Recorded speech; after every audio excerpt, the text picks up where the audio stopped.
반갑습니다. 트렌드 조리 실습 수업을 진행하도록 하겠습니다. 여러분 아시다시피 트렌드 조리 실습은 후반부에 이렇게 잡혀 있기 때문에 동영상은 그래도 매주 올라가잖아요.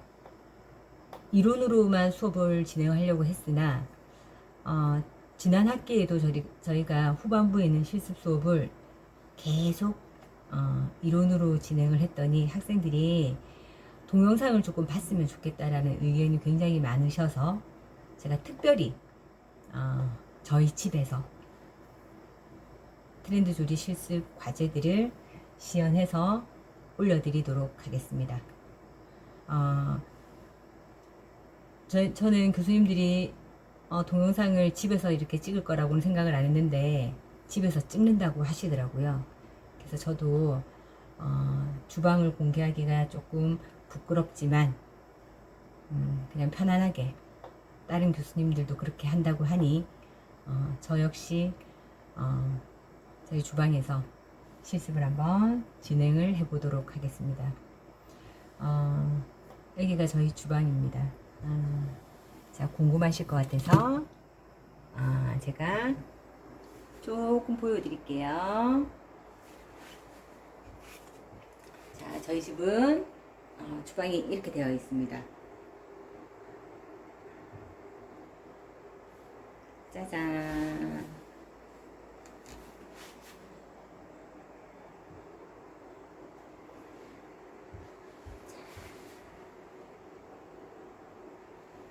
보셨나요? 자, 여기서 제가 메뉴 하나하나씩 시연을 한번 진행을 하도록 하겠습니다. 오늘 할 과제는 1주차에 있는 아몬드, 멸치, 꽈리, 고추 볶음입니다. 우리가 집에서 가장 손쉽게 할 수 있는 메뉴 중에 하나죠. 멸치볶음 누구나 다 하실 겁니다. 하시나 조금 더 맛있게 조금 좀 편하게 쉽게 할 수 있는 방법을 한번 보여드리고자 가장 일반적이면서 기본적인 메뉴 먼저 진행을 해 보도록 하겠습니다. 먼저 레시피 한번 살펴보시면은요. 자, 아몬드, 멸치, 꽈리, 고추 볶음은요. 자, 잡멸치가 45g, 그리고 아몬드 슬라이스 또는 각종 견과류들 다 괜찮습니다. 저는 마카다미아 너츠 사용해서 30g 준비했고요. 그리고 꽈리고추 한 6개 정도 준비를 했습니다. 너무 긴 거는 이렇게 자르셔서 지금 꽈리고추가 조금 맵거든요. 그래서 항상 고추는 커팅하시고 나면 물에 한번 씻으셔가지고 씨를 조금 빼주고 매운맛도 조금 빼주고 이렇게 준비를 해주시면 좋습니다. 그리고 저는 크랜베리 이렇게 크랜베리가 20g 이렇게 준비를 했고요. 그리고 양념은요. 자, 설탕이 1큰술, 그리고 간장은요. 설탕 1큰술에 간장 2분의 1큰술 들어간다고 되어 있으나 항상 멸치 간을 한번 보시고요. 멸치가 어떤 거는 짜고 어떤 거는 별로 짜지 않는 것들이 있거든요. 멸치가 짜면은 간장은 아예 안 넣으셔도 됩니다. 근데 멸치가 좀 싱거워서 간장을 조금 넣어도 괜찮겠다라고 판단이 되시면 간장은 넣으시면 됩니다. 항상 설탕량의 한 반 정도 생각을 하시면 됩니다. 그리고 물 1큰술 넣고요. 그리고 올리고당 2큰술, 그리고 고추기름 1큰술 해서 한번 진행을 해 보도록 하겠습니다. 저는 인덕션을 쓰거든요. 그래서 인덕션에다가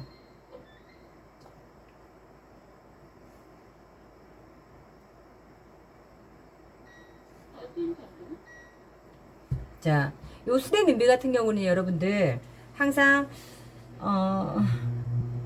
스텐 냄비가 좋은 거는 잘 아시지만 조금 불편한 단점들이 많기 때문에 스텐 냄비를 선호하지 않으시는 분들이 많은데, 저는 항상 선생님들한테 조금 불편하더라도 안전한 조리 도구를 조금 사용하기를 권장을 하는 편입니다. 이 스텐 용기 같은 경우에는 저희가 중금속에 노출이 최소화할 수 있는 조리 도구입니다. 이제 알루미늄이라든지 주철 냄비들 많이 사용을 하시고, 그리고 이제 내열 용기 같은 유리 용기도 많이 사용을 하시는데요. 그런 용기들은 우리가 건강한 유기농 재료를 사서 안전하지 않은 조리 도구에다가 요리를 하게 되면 유기농 식재료에 중금속을 양념해서 먹는 거나 마찬가지라고 생각을 합니다. 그래서 이왕이면 좀 더 안전한 조리 도구에 조리를 하시면 좋을 것 같습니다. 그리고 스텐 냄비 같은 경우는요, 사용을 하실 때 잘 눌러붙고 무겁다는 단점이 있는데요. 항상 사용하실 때는 강불에다가 얘를 좀 예열을 하셔가지고요. 자, 기름을 살짝 두르시면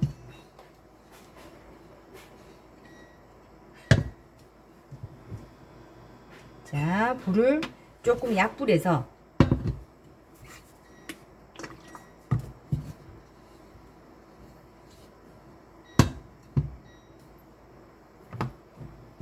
이렇게 온도를 조금 다운 시켜가지고 사용을 하시면 됩니다. 그리고 멸치 볶음을 하실 때 여러분들 기름을 두르고 하시는 분들도 계시고 기름을 두르지 않고 하시는 분들도 계시거든요. 멸치 같은 경우는 비린내를 조금 제거를 해 주시려고 그러면은요, 마른 팬에다가 이렇게 볶으셔가지고 비린내를 증발시켜 주셔도 되고요. 그렇게 한 다음에 또 기름으로 코팅을 조금 해서 조금 더 바삭한 식감을 내주셔도 무방합니다. 그래서 저는 팬을 한번 코팅을 해서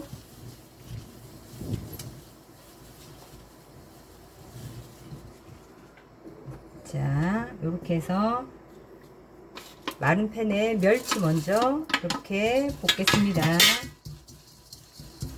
너무 센 불에 하면 타니까요, 한 인덕션 한 4단 3단 정도에서 이렇게 볶으셔서 얘가 딱딱해질 때까지 볶아주시면 됩니다.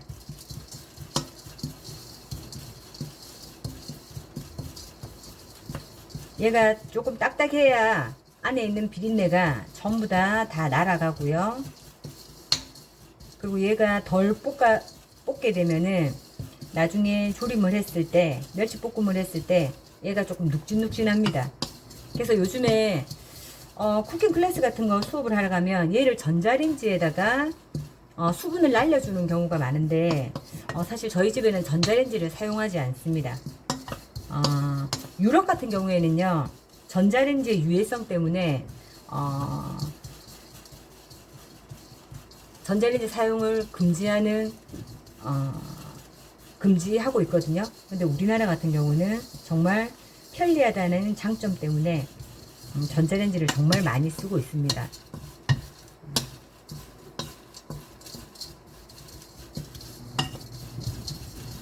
가급적이면 전자레인지 같이 조금 좋지 않은 조리도구는 조금 피하시면 좋을 것 같습니다. 그래서 전자레인지 사용보다는 조금 번거롭더라도 이런 팬에 볶아주시는 걸 저는 권장을 합니다. 그리고 이왕이면 조금 좋은 식재료를 사시는 게 좋습니다. 잘 모를 때는 항상 말씀드리지만 조금 더 가격대가 있는 걸로 사용을 하시면 조금 더 좋은 식재료구나 생각을 하시면 되겠죠. 자, 멸치가 어느 정도 볶아지면 견과류도 같이 넣어서 조금 수분을 날려주시면 좋습니다. 특히 냉장고에 견과류가 좀 오래, 냉동실에 좀 오래 있으면 나중에 볶았을 때 조금 쩐내가 난다 그러죠. 쩐내가 나기 때문에 한 번 더 볶아주면 조금 더 맛있는 견과류를 드실 수가 있고요. 그리고 호두 같은 경우에는 식초를 한 방울 넣어서 한번 끓여가지고 그런 안 좋은 냄새를 조금 빼주시면 좋습니다. 그리고 저는 잣 같은 것도 좀 많이 사용을 하거든요. 그래서 집에 있는 견과류들 조금 다양하게 사용을 하시면 좋습니다.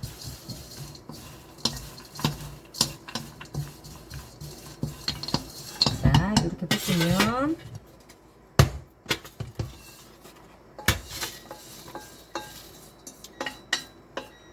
아무튼 이렇게 볶아 놓고요.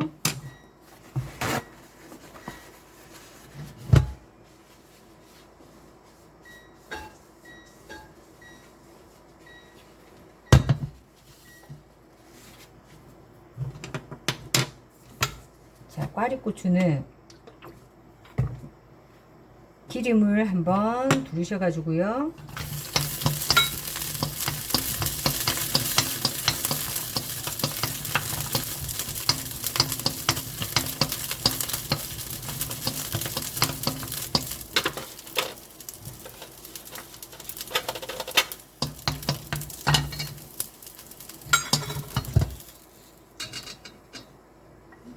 그리고 저는 멸치볶음 할 때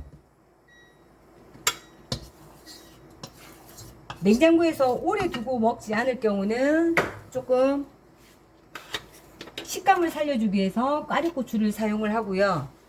근데 조금 보관을 조금 오래 할 경우 같은 경우에는 그냥 꽈리고추는 빼고 하시는 걸 권장을 합니다. 자, 이렇게 하신 다음에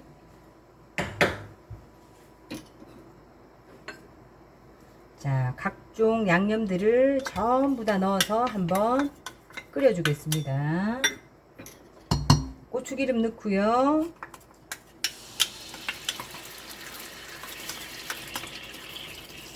올리고당, 설탕. 저도 멸치가 조금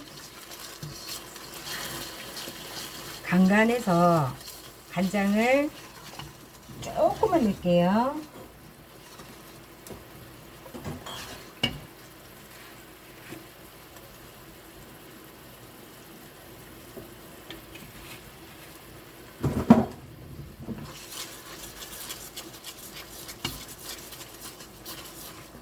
자, 거품이 이렇게 미세하게 나면 바로 넣어서요. 자, 크랜베리까지 넣어주고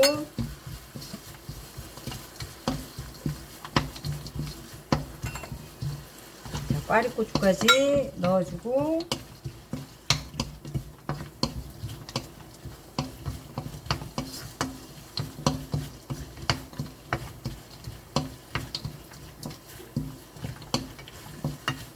자, 너무 물이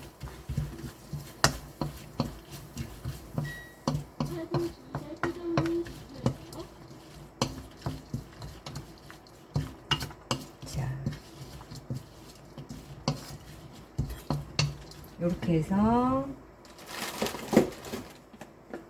마지막으로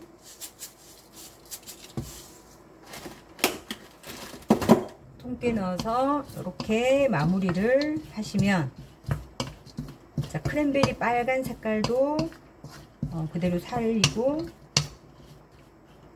꽈리고추 색깔도 이렇게 파랗게 어우러져서 조금 먹음직스럽게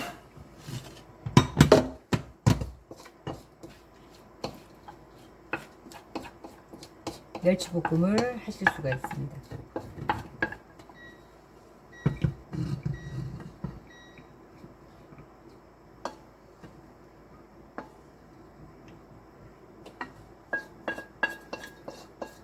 그리고 너무 조림장이 줄어들면요 얘가 딱딱해지거든요.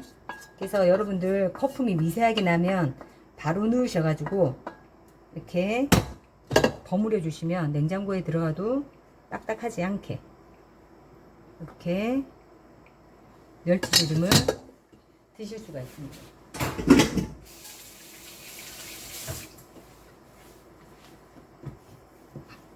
자,